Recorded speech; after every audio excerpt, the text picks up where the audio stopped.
নমস্কার, নির্বাণ কিচেনে সবাইকে স্বাগত। আজ আমি বানাবো ডুমুর চিংড়ি। তো চলুন দেখে নেওয়া যাক।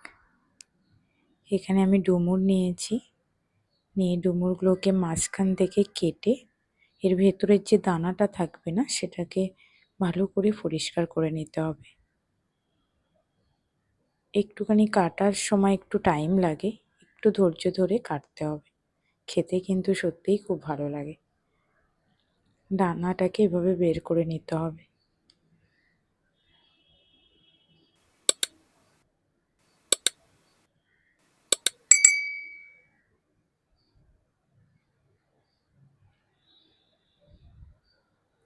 আমি ডুমুরগুলোকে এখানে কেটে নিয়ে একটু হলুদ জলে আমি এটাকে ভিজিয়ে রেখেছি।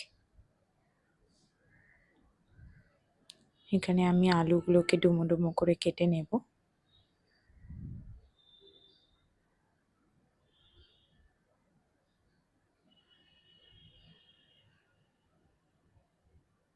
আলুগুলোকে ডুমো ডুমো করে কেটে নিয়েছি। এখানে আমি গ্যাসে গরম জল বসিয়েছি। এবার ওর মধ্যে আমি ডুমুরগুলোকে দিয়ে দেব। দিয়ে একটু সামান্য হলুদ দিয়ে দিলাম, দিয়ে এটাকে আমি ভাপিয়ে নেব। ডুমুরগুলো কিন্তু বয়েলড হয়ে গেছে। এবার আমি এখানে একটা কড়াই নিয়েছি, এতে সামান্য একটু নুন দিয়ে দিয়েছি, একটু সর্ষের তেল দিয়ে আমি আলুগুলোকে ভেজে তুলে নেব। আলুগুলোকে ঢেকে ভেজে তুলে নেব। একটু 70% মতো সেদ্ধ হয়ে যাবে। আলুগুলোকে ভাজা হয়ে গেছে, আলুগুলোকে আমি তুলে নিলাম।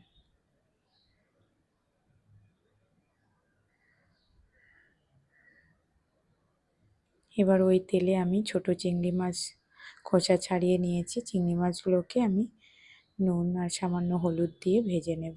আপনার চাইলে একটু বড় চিংড়ি মাছও ইউজ করতে পারেন। যেরকম সাইজের চিংড়ি মাছ পারেন আপনারা ইউজ করতে পারেন। চিংড়ি মাছগুলোকে এখানে আমি ভেজে তুলে নিয়েছি। এবার ওই তেলের মধ্যে আমি একটু তেজপাতা, একটু গোটা জিরে ফোড়ন 1 চামচ আর দুটো বড় পেঁয়াজ কুচি দিয়ে দিলাম। দিয়ে পেঁয়াজগুলোকে আমি লাল করে ভেজে নেব।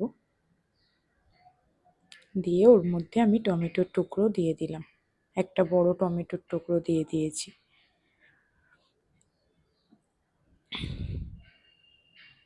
বড় 1 চামচের মতো আমি কাঁচা লঙ্কা বেটে দিয়ে দিয়েছি।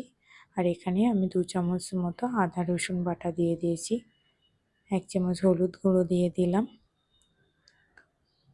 1 চামচ কাশ্মীরি লঙ্কার গুঁড়ো দিয়ে দিলাম। আর হাফ টিস্পুন ধনে গুঁড়ো আর হাফ টিস্পুন জিরে গুঁড়ো দিয়ে দিলাম।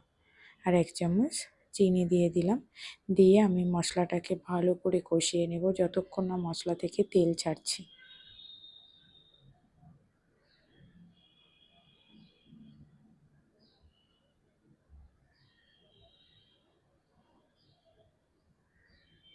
এবার আমি ভাপানো ডুমুরগুলোকে ওর মধ্যে দিয়ে দিলাম।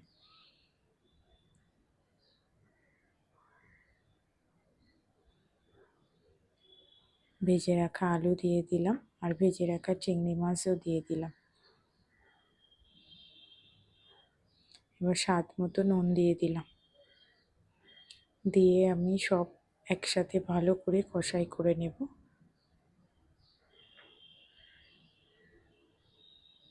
ভালো করে কষাই করে নিয়ে আমি অল্প জল দিয়ে দেব এর মধ্যে।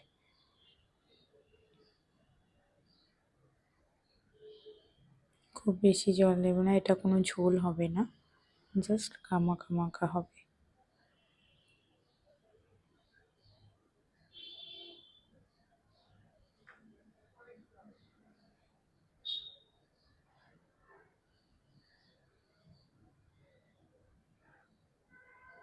এটা আমি কিছুক্ষণ ঢেকে রাখবো মিডিয়াম আছে। জলটা মরে গেছে।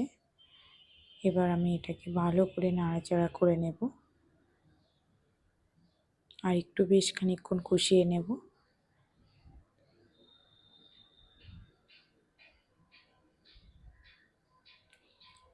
ডুমুর আর আলুগুলো কিন্তু একদম বয়েলড হয়ে গেছে। হয়ে গেছে পুরো রেডি।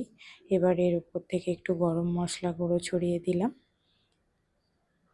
আর 1 চামচ ঘি দিয়ে দিলাম। দিয়ে এটাকে আমি ভালো করে মিক্স করে নামিয়ে নেব। এটা কিন্তু করতে বেশি টাইম লাগে না, জাস্ট ডুমুরটা কাটতে যেটুকু টাইম লাগে। ডুমুরটাকে একটু ধৈর্য ধরে কাটতে হবে। খেতে কিন্তু সত্যিই খুব ভালো লাগে গরম ভাতের সাথে, কিন্তু এটা সত্যিই খেতে খুব ভালো লাগে। আপনার বাড়িতে একবার এভাবে বানিয়ে দেখবেন। আর আমার এই রেসিপিটা যদি ভালো লাগে তো প্লিজ লাইক সাবস্ক্রাইব করে পাশে থাকবেন। দেখা হবে নেক্সট কোনো ভিডিওতে। আর অবশ্যই জানাবেন কমেন্ট করে যে কেমন হয়েছে।